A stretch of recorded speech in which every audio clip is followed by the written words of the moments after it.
নীরব করে দাও হে তোমার মুখর কবিরে, তার হৃদয় মাসি আপনি কেড়ে বাজাও গভীরে। নিশীথ রাতের নিবিড় সুরে বাঁশিতে তান দাও হে পুরে, যে তান দিয়ে অবাক কর গ্রহ শশীরে। যা কিছু মোর ছড়িয়ে আছে জীবন মরণে, গানের টানে মিলুক এসে তোমার চরণে। বহুদিনের বাক্য রাশি এক নিমেষে যাবে ভাসি, একলা বসে শুনব বাঁশি অকুল তিমিরে। এবার নীরব করে দাও হে তোমার মুখর কবিরে। মুখর হতে চলেছে আপনাদের সৌমিত্র বসু 92.7 বিগ এফএম এ শরণাগত অনুষ্ঠানে। প্রথমে বিশুদ্ধ সিদ্ধান্ত মতে আজকের দিনটার কথা। আজ বৃহস্পতিবার 30শে আষাঢ় 1428, ইংরেজির 15ই জুলাই 2021। তিথি আষাঢ়, শুক্লপক্ষ পঞ্চমী, নক্ষত্র উত্তর ফল্গুনী। সূর্যোদয়ের সময় ভোর 5:04 হয়ে 36 সেকেন্ড। সূর্য অস্ত যাবার সময় সন্ধে 6:20 হয়ে 20 সেকেন্ড। আজকে জন্মে সিংহ রাশি, ক্ষত্রিয় বর্ণ, নরগণ। দিনের বেলা 9:39 গতে কন্যা রাশি, বৈশ্য বর্ণ, মতান্তরে শূদ্র বর্ণ। রাত্রি 3:21 গতে দেবগণ। আজকে প্রখ্যাত ব্রাহ্ম জ্ঞানী পণ্ডিত সম্পাদক অক্ষয় কুমার দত্তের জন্মদিন। তার জন্ম হয়েছিল 1820 খ্রিস্টাব্দে। ইয়াং বেঙ্গলের একজন অন্যতম সদস্য দক্ষিণারঞ্জন মুখোপাধ্যায় প্রয়াত হন আজকের তারিখে 1878 খ্রিস্টাব্দে। 1925 খ্রিস্টাব্দে প্রখ্যাত নাটককার পরিচালক সুধীন্দ্র সরকার, তিনি আমাদের কাছে বাদল সরকার নামে পরিচিত, তিনি জন্মগ্রহণ করেন। 1977 খ্রিস্টাব্দে প্রয়াত হন প্রখ্যাত সুরকার অনিল বাগচি। 1903 খ্রিস্টাব্দে বিশিষ্ট স্বাধীনতা সংগ্রামী এবং জাতীয় কংগ্রেসের প্রাক্তন সভাপতি কুমার স্বামী কামরাজ জন্মগ্রহণ করেন। আমাদের হোয়াটসঅ্যাপে চিঠি পাঠাবার নাম্বার 9831922927। চিঠির গোড়ায় অতি অবশ্যই SG লিখতে হবে। আর আমাদের শরণাগত সৌমিত্র, এই যে ফেসবুকের পাতাটি আছে, শরণাগত সৌমিত্র বানান হচ্ছে SHARANAGATA, শরণাগত, SOUMITRA, সৌমিত্র। এই শরণাগত সৌমিত্রর পাতায় না আজকে নয়, আগামীকাল আপনাদের সৌমিত্র বসু উপস্থিত থাকবে লাইভে সশরীরে আপনাদের সঙ্গে কথা বলার জন্য। তাহলে এখন একটু গান শুনি, গানের পর আজকের দিনটার বৈশিষ্ট্যের কথা বলবো, আর বলবো আজকের অনুষ্ঠান সম্পর্কে। 92.7 বিগ এফএম এ শরণাগত শুনছেন আপনারা।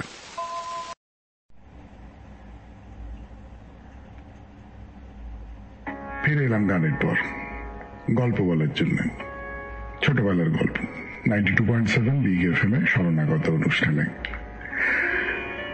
হায়ার সেকেন্ডারি পাশ করলাম, বাড়িতে বললো শর্ট হ্যান্ড টাইপিংটা শিখে নে।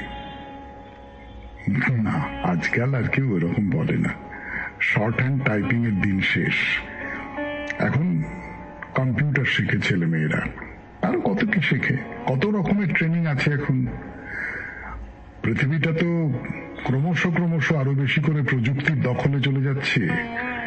তাই এই প্রযুক্তিকে যত বেশি কবজা করতে পারবে আজকের ছেলে মেয়েরা, তত বেশি করে পৃথিবী তার বশ হবে। সেই জন্যই বলি, পড়াশোনা শেখাটা ভালো, খুব ভালো, তাতে মনের প্রসার বাড়ে। কিন্তু সেই সঙ্গে সঙ্গে চাকরি পাওয়ার জন্য, ব্যবসা করার জন্য বা রোজগার করার জন্য, সোজা কথায় একটা দুটো কাজ যা দিয়ে পেটের ভাত চলে, সেই সমস্ত প্রযুক্তির কাজ, বৃত্তিমূলক কাজ শিখে রাখাটা আমাদের ছেলে মেয়েদের পক্ষে খুব দরকার। আর সেই কথা মনে করিয়ে দেবার দিন আজকে। আজ ওয়ার্ল্ড ইয়ুথ স্কিলস ডে। এবারে শোনাই আপনাদের আজকের অনুষ্ঠান সম্পর্কে। প্রথমে তো পুরাণ চিরন্তন। পুরাণ চিরন্তনে একজন ধার্মিক রাজা, সেই ধার্মিক রাজার একজন অধার্মিক অত্যাচারী সন্তান, তার নাম সত্যব্রত। সেই সত্যব্রতকে নিয়ে কি মুশকিলেই পড়া গেছে এবং শেষ পর্যন্ত তাকে কিভাবে শাস্তি দেওয়া হচ্ছে না হচ্ছে তাই নিয়ে আজকে গল্প শোনাবো আপনাদের। তারপরে চলে যাব প্রণমী তোমারে। বলেছিলাম যে যিশুর রক্ত নিয়ে খ্রিস্টানদের একটা কথা আছে, স্বামীজির একেবারেই সেটা পছন্দ নয়, তার কথা বলবেন তিনি। এবং ওই মার্থার সঙ্গে স্বামীজির সম্পর্ক, সেই সম্পর্ক নিয়ে কিছু কথা বলবো আমরা। এবং মার্থার সঙ্গে স্বামীজির সম্পর্ক নিয়ে যে টুকটাক কথা, সেটা শেষ হয়ে এলো, আজকে হয়তো শেষই হয়ে যাবে। তারপর হে মহাজীবন। হে মহাজীবনে গতদিন যার কথা বলেছিলাম, যে চিত্র পরিচালকের কথা, তার নাম বলিনি। আপনারা যারা খানিকটা সিনেমার খবর রাখেন তারা নিশ্চয়ই তার নাম বলতে পারবেন, যারা রাখেন না তারা হয়তো অতটা বলতে পারবেন না। আজকে তার নাম জানাবো আপনাদের। এবং তারপর নতুন একজন মহাজীবনের কথা বলবো, আপনাদের চিঠিপত্র, এবং শেষে বাইরে দূরে বদ্রীনাথ। তাহলে এই হলো আজকের অনুষ্ঠান পরিচিতি 92.7 বিগ এফএম এ শরণাগত অনুষ্ঠানে। এইবার পুরাণ চিরন্তন। আমি আপনাদের সৌমিত্র বসু আবার কথা শুরু করছে 92.7 বিগ এফএম এ শরণাগত অনুষ্ঠানে। এইটা আমি বেশ কয়েকবার দেখেছি, জানেন। ধার্মিক সৎ মানুষের ছেলে না খুব বজ্জাত হয়েছে, ভয়ানক অসৎ হয়েছে, ভয়ানক অধার্মিক হয়েছে। মানে সোজা কথায় বাবা মায়ের ঠিক উল্টোটা হয়েছে। সবসময় হয় তা নয়, কিন্তু অনেক সময় হয়। তা আমাদের এই সত্যব্রত তাই। বাবা ধার্মিক মানুষ, ছেলে কেমন হবে তা বাবা মা কল্পনা করেছিলেন, আশা করেছিলেন। সেই কল্পনা বা আশা থেকেই নাম দিয়েছিলেন তো সত্যব্রত। কিন্তু নাম সত্যব্রত হলে কি হবে? মানুষটা যাকে বলে ভয়ানক রকম দুর্বৃত্ত হয়ে গেল। যাকে পারে যেভাবে পারে মানুষজনের উপর অত্যাচার করে। প্রজারা স্বয়ং রাজা পর্যন্ত অতিষ্ঠ হয়ে পড়লেন। তখন মন্ত্রীমশাই পরামর্শ দিলেন, মহারাজ, কুমারের এখন নবীন যৌবন, বয়স বাড়লে জগৎটাকে জানতে চিনতে শিখলে সব ঠিক হয়ে যাবে। আপনি এক কাজ করুন, একটি সুন্দরী মেয়ে দেখে কুমারের বরং বিয়ে দিয়ে দিন। তার প্রস্তাবটা রাজার বেশ পছন্দ হলো। সত্যি তো, বিয়ে করলে একটা দায়িত্ববোধ আসবে, তখন সত্যব্রত একটু সংযত হবে। মানুষের আর আশা করা ছাড়া কি উপায় আছে বলুন? তাই হলো, ধুমধাম করে বিয়ে হয়ে গেল সত্যব্রতর। মেয়েটি রাজার কন্যা, নাম সত্যবতী। কিন্তু ওই যে মানুষ কেবল আশা করতে পারে, ভবিষ্যৎ তো তার হাতে নেই। এমন সুন্দরী বউ কিন্তু সত্যব্রতর ঘরেই থাকে না, যা তা করে বেড়ায়, প্রজাদের ওপর অত্যাচার আরো বাড়িয়ে দিল। রাজসভায় এসে রাজা মুখ তুলতে পারেন না অপমানে। সব রকম চেষ্টা যখন ব্যর্থ হলো, তখন রাজা একদিন হিড়হিড় করে সত্যব্রতকে নিয়ে গেলেন তার গুরু বশিষ্ঠদেবের আশ্রমে। তার সামনেই ছেলেকে বললেন, রাজার ছেলে হয়ে তুই চণ্ডালের মতো আচরণ করিস, যা আজ থেকে তুই চণ্ডাল পাড়াতে চণ্ডালের সঙ্গেই থাকতে যা। যে কথা সেই কাজ। সত্যব্রত নির্বাসন হলো চণ্ডাল পাড়াতে। কিন্তু একমাত্র ছেলে, তাকে নির্বাসন দেওয়ার পরে বাপের মন কি আর ভালো থাকে? রাজারও আর সংসার বলুন, রাজকার্য বলুন, কোনো দিকেই কোনো মন নেই। তিনি সব ছেড়ে ছুড়ে জঙ্গলে চলে গেলেন। আর রাজা যদি অরণ্যে গিয়ে থাকেন, তাহলে রাজ্যের চেহারা কি হতে পারে? সোজা কথায় অরাজক বলতে যা বোঝায় তাই। অত্যাচারে অত্যাচারে দেশ ভরে গেল। লোকে দলে দলে সেই রাজ্য ছেড়ে পালাতে লাগলো। এর মধ্যে এলো প্রবল খরা। সূর্য যেন মাটির ওপরে নিঃশ্বাস ফেলছে। গাছপালা, নদী, নালা, পুকুর সব শুকিয়ে গেল। এদিকে সত্যব্রত তো লোকালয়ের বাইরে চণ্ডাল পাড়ায় থাকে। একদিন আপন মনে বেরিয়ে খানিক দূর যাবার পর সে দেখে ওই তো কোন এক ঋষির আশ্রম। শেষ হলো পুরাণ চিরন্তন। এরপর প্রণামী তোমারে 92.7 বিগ এফএম এ শরণাগত অনুষ্ঠানে সৌমিত্র বসু ফিরে আসছে গানের পর। 7 বিগ এফএম এ শরণাগত অনুষ্ঠানে এখন প্রণামী তোমারে। এর আগের দিন সময় হয়ে গিয়েছিল, তাই যিশুর রক্তের কথা বলা হয়নি আপনাদের। আসলে খ্রিস্ট ধর্মে যিশুর রক্তকে অতি পুণ্য রক্ত হিসেবে মনে করা হয়। বলা হয় একমাত্র যিশুর রক্তই আমাদের সমস্ত পাপ মোচন করতে পারে। এই বিশ্বাসটা স্বামীজির ভালো লাগতো না, সেই কথা তিনি বলেছেন মার্থাকে। তো যাই হোক, মার্থার মনে নিজেদের যে সমস্ত ধর্মীয় আচার, সেগুলো নিয়ে নানান রকম সংশয় তৈরি হচ্ছে। না, আমি কিন্তু একবারও বলছি না খ্রিস্ট ধর্ম নিয়ে সংশয় তৈরি হচ্ছে, আমি বলছি আচারের কথা। মানে ধর্ম যদি হয় একটা প্রাসাদের মতো, আচার তো হলো তার দেওয়ালের ফাটল দিয়ে ওঠা আগাছা। মাত্র বুঝতে পারছে তার নিজের ধর্মের মধ্যে এরকম বেশ কিছু আগাছা আছে। তা সে একদিন স্বামীজিকে বলল, স্বামীজি আপনি সেদিন বক্তৃতায় বেদের কথা বললেন, আমাকে বেদ পড়াবেন? শুনছেন শরণাগত প্রণামী তোমারে 92.7 বিগ এফএম এ। আমি আপনাদের সৌমিত্র বসু। স্বামী বিবেকানন্দের কাছে 92.7 বিগ এফএম এ শুনছেন শরণাগত। স্বামীজি কিন্তু রাজি হলেন না, বললেন না আমি না, তুমি নিজে পড়ো, পারলে সংস্কৃত ভাষা শিখে নিয়ে মূল বেদটি পড়ো। না, সংস্কৃত শিখলে অবশ্য বেদ পুরোপুরি বুঝতে পারা মুশকিল, কেননা বেদ আরো অনেক আগে লেখা। বৈদিক ভাষার থেকে সংস্কৃত ভাষা অনেকটাই তো আলাদা হয়ে গেছে। তো সে যাই হোক, মার্থা সংস্কৃত শিখবেন বলে ঠিক করলেন। না, সেই ইচ্ছে তার পূর্ণ হয়নি।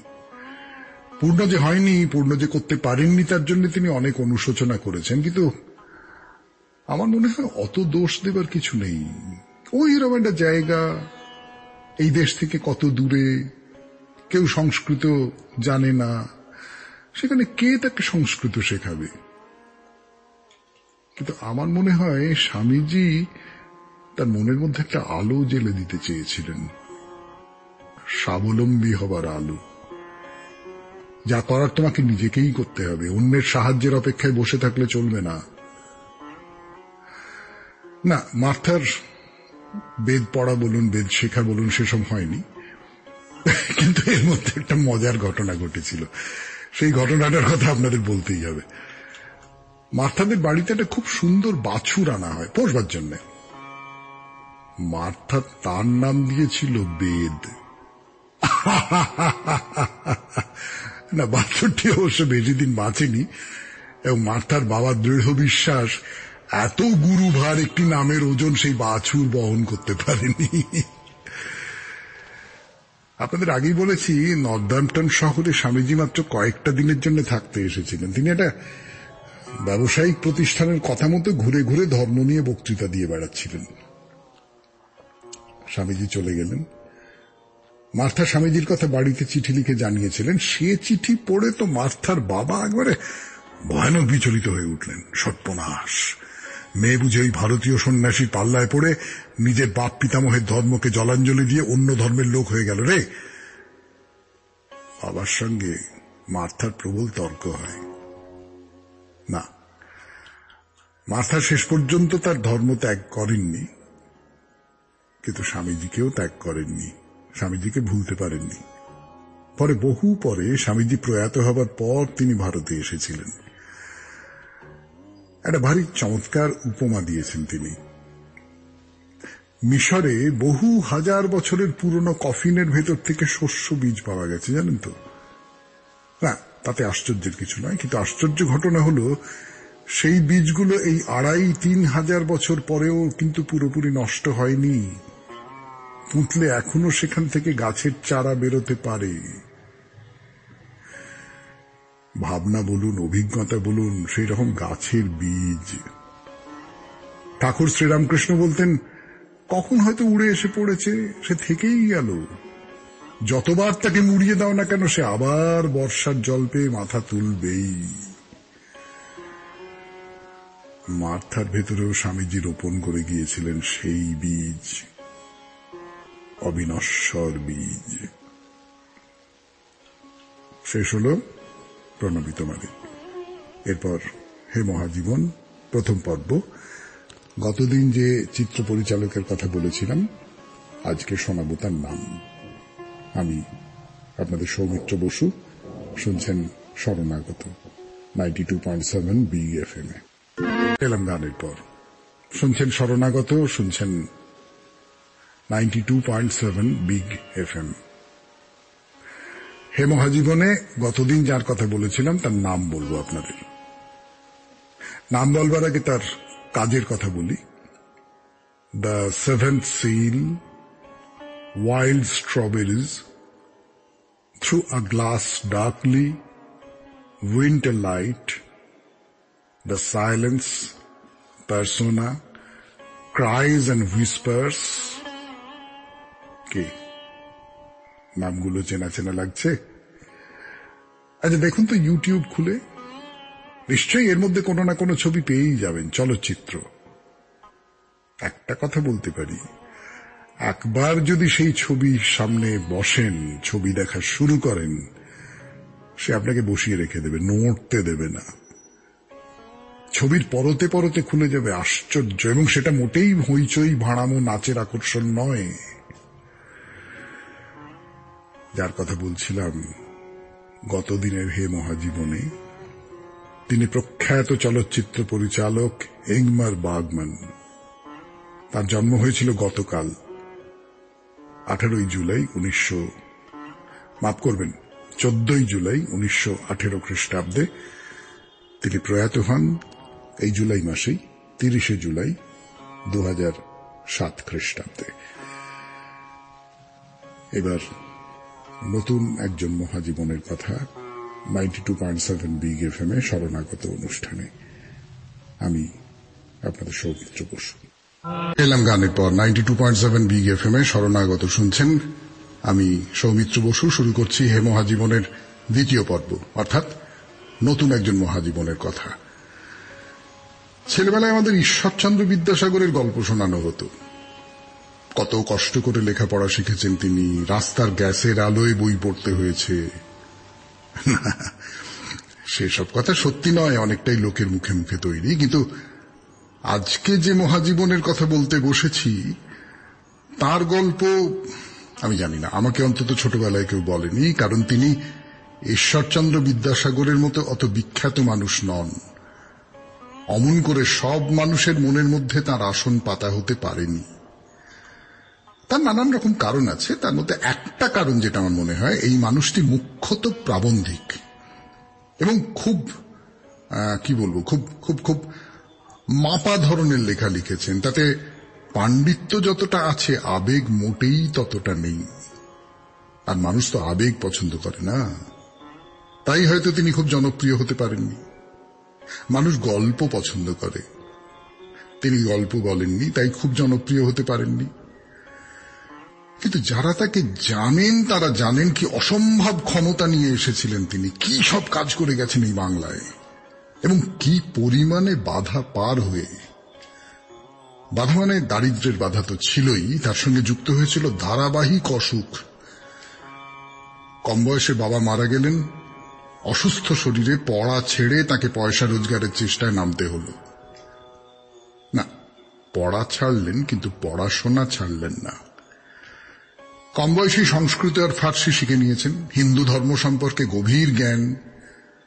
একটু বড় হয়ে ফরাসি, জার্মানি প্রভৃতি নানান রকম বিদেশি ভাষায় শুধু লিখতে পড়তে শেখা নয়, সত্যিকারের পণ্ডিত হয়ে উঠলেন। খুব ভালো একজন সম্পাদক ছিলেন এবং মুক্ত মনের মানুষ। ব্রাহ্ম সমাজের মুখপত্র তত্ত্ববোধিনী পত্রিকার সম্পাদক হয়েছিলেন। তো তার সময় এই পত্রিকা একবারে পয়লা নম্বরের পত্রিকা হয়ে উঠল। নানান ধরনের অসাধারণ গবেষণাধর্মী লেখাপত্র বেরোত, তার মধ্যে রাজনীতিও ঢুকে পড়ত। ধরুন, নীলকর সাহেবদের বা অত্যাচারী জমিদারদের বিরুদ্ধে প্রবন্ধ লিখছেন, সেই যুগের পক্ষে দুঃসাহসিক কাজ বলা চলে, পরোয়া করছেন না। ব্রাহ্ম হয়েছিলেন, কিন্তু মুশকিলটা হলো তিনি তো মূলত বিজ্ঞান বুদ্ধির মানুষ। যা কিছু যুক্তি দিয়ে প্রমাণ করা যায় না তাকে তিনি মেনে নিতে পারবেন না। ফলে দেবেন্দ্রনাথ ঠাকুরের সঙ্গে তার মতভেদ তৈরি হল। দেবেন্দ্রনাথ বলছেন বেদ হলো অভ্রান্ত, সেখানে কোনো ভুল থাকতে পারে না, আর তিনি বলছেন কোনো কিছুই কখনো অভ্রান্ত হতে পারে না। তিনি বলছেন কেন ভগবানের কাছে প্রার্থনা করব, কেন সংস্কৃতে, বাংলা বললে তিনি বুঝবেন না। ফলে তার উদ্যোগে ব্রাহ্ম সমাজে বাংলা ভাষায় উপাসনা করা চালু হল। পরে তিনি এমন কথা বলবেন যে প্রার্থনা করে কিছু হবে না। তো এইভাবে ব্রাহ্মদের সঙ্গে তার দূরত্ব বাড়তে লাগলো। প্রচুর বই লিখেছেন, তার মধ্যে একটা বইয়ের কথা বিশেষভাবে বলবো। আমাদের দেশে যত ধর্মীয় গোষ্ঠী আছে, প্রধান গোষ্ঠী অপ্রধান গোষ্ঠী, তাদের সম্পর্কে বিস্তারিত আলোচনা করেছেন। সেই যুগে যখন এই এত সহজে এত তথ্য ভান্ডার আমাদের হাতে চলে আসে, তার কিচ্ছু ছিল না।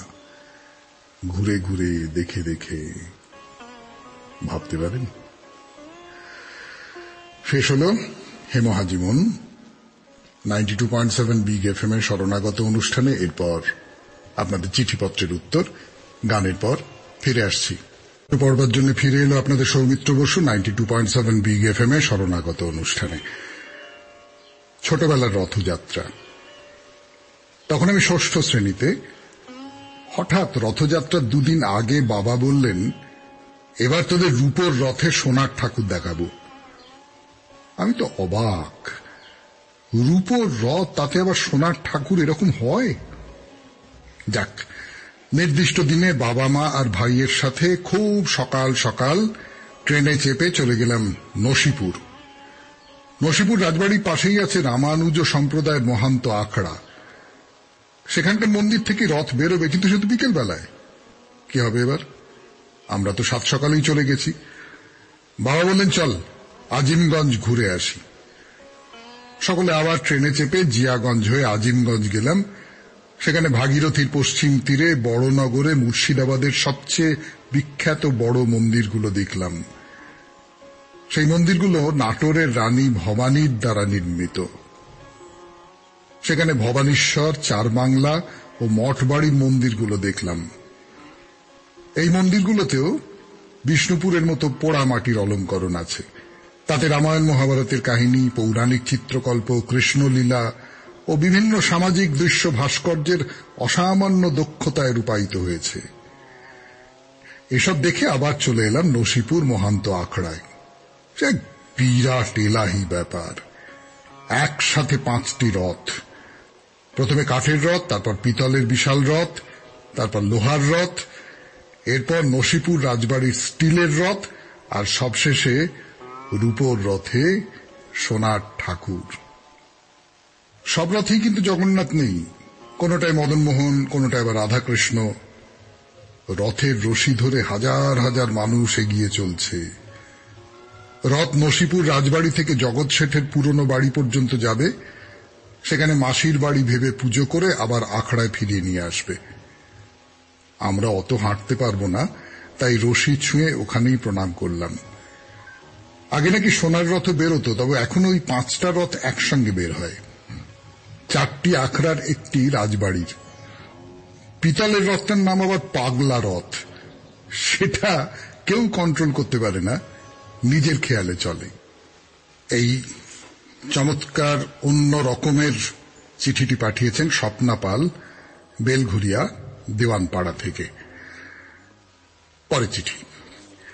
স্নেহের সৌমিত্র ভাই, আপনার আহ্বানে সাড়া দিয়ে আমার রথ পাঠালাম। এটা আমার দ্বিতীয় প্রচেষ্টা। প্রথম প্রচেষ্টা আমার বাবা পাঠ হয়নি, হয়তো অনেক মণিমাণিক্যের ভিড়ে হারিয়ে গেছেন আমার বাবা।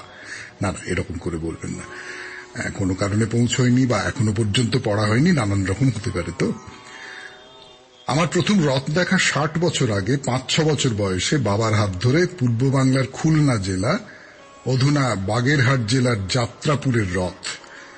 আমার গ্রামের থেকে বেশ কিছুটা দূরে 20-25টা গ্রামের ছিল এই রথ দেখা আর কলা বেচা। আমাদের গ্রামের পাশে ছিল ভৈরব নদী।